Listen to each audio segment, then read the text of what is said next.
about, because we're here talking about we will compensate victims. All right, sawa. We agree it is one of the important things that needs to be done. But we equally look at, again, let's paint history. IPOA is telling us that they are unable to identify the shooter, yet the government of Kenya has, President Uhuru Kenyatta at the time, launched a forensic lab in the DCI that is able to take forensic tests to determine what bullet comes from. It's called ballistics. Mm-hmm. Ballistics tests to determine what bullet came from what gun. Precisely. And I remember at the time, Matiang'i, being the cabinet secretary, ordered all legal gun holders to return their guns so that the footprint of each gun is at the forensic lab. If we told that to the entire republic, how is it that guns that have been bought by taxpayers, bullets that have been bought by taxpayers, a forensic lab that has been set up by taxpayers, and police officers who were deployed were given a command to appear with specific number of bullets, because these things are assigned at the armory, with every police officer assigned to a specific gun with a specific serial number and specific number of bullets. How is it then today you're being told we are unable to do all these investigations to determine who pulled what trigger, who pulled what gun, how many bullets were used, and why were they used?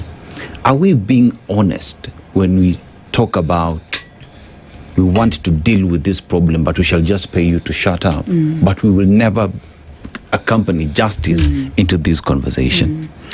It's extremely unfortunate. Mchezo wa town. The mchezo wa town. Kabisa. And extremely unfortunate. But as we have the conversation, I want to echo what Kwamchetsi said.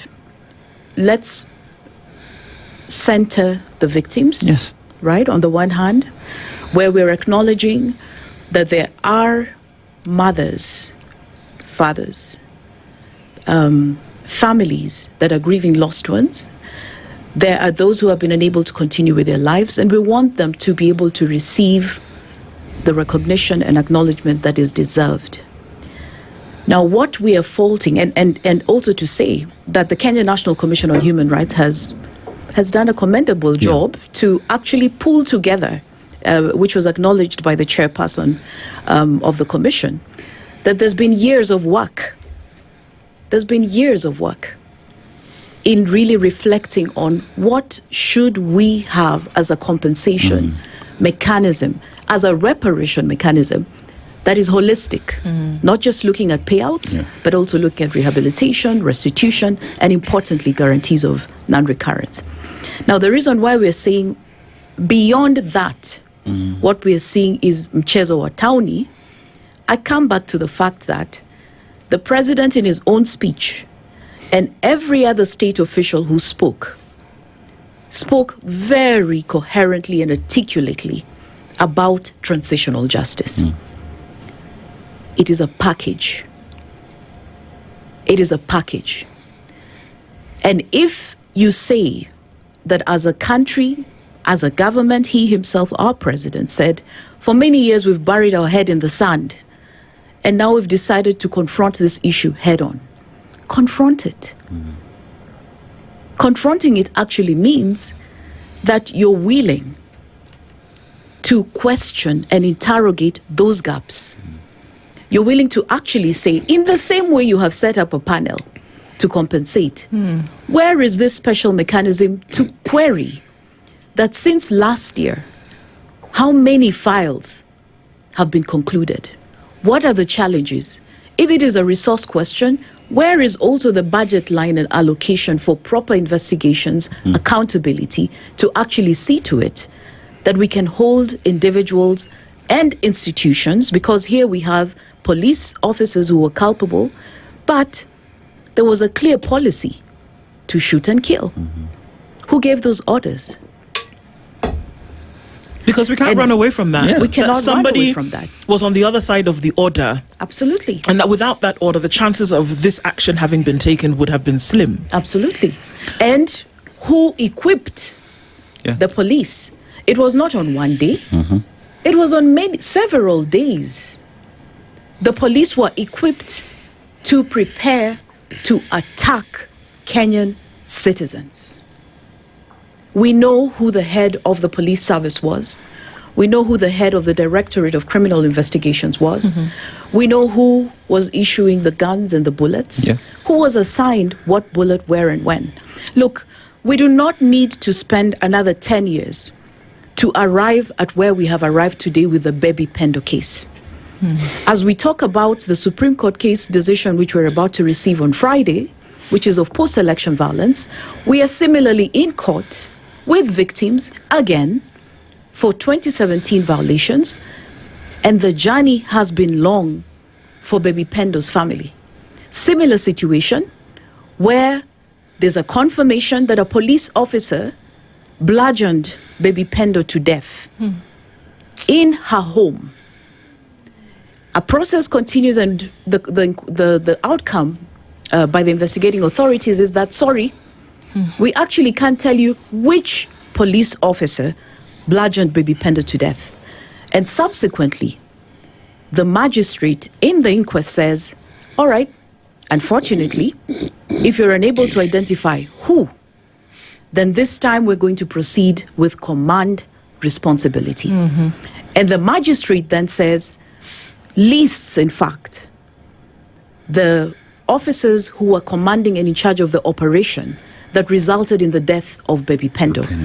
Subsequently, the DPP in 2022 then initiates the first ever crimes against humanity case in Kenya that charges 12 police commanders who were responsible for the operations in Kisumu.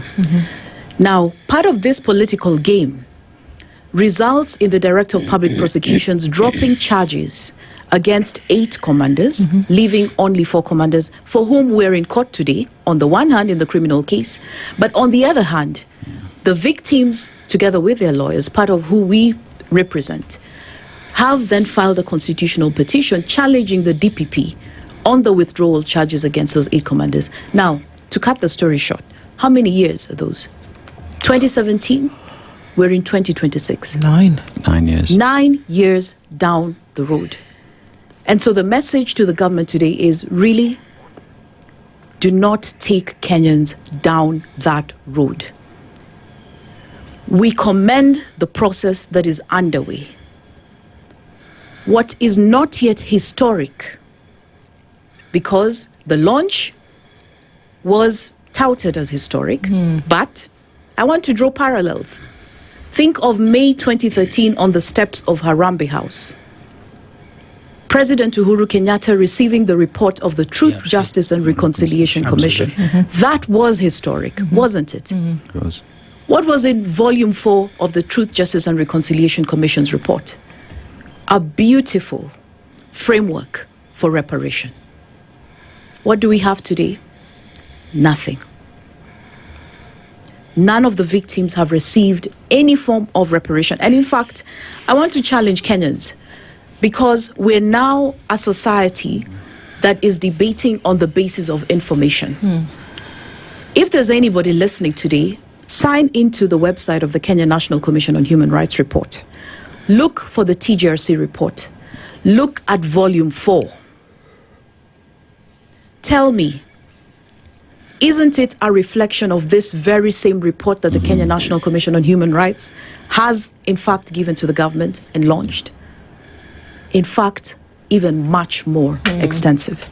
Again, move from there.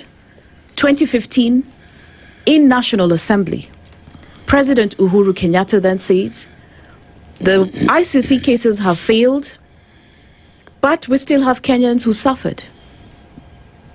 And so today, I issue an apology. And as Komcheti has said, I instruct the National Treasury to set aside 10 billion Kenya shillings for the restoration of victims. And that's what Komcheti was reminding us today, has never come to be. So the point I'm making is this. It is a significant moment, but it is not yet historic. What will be historic about this moment will be, one, will the right victims receive the compensation?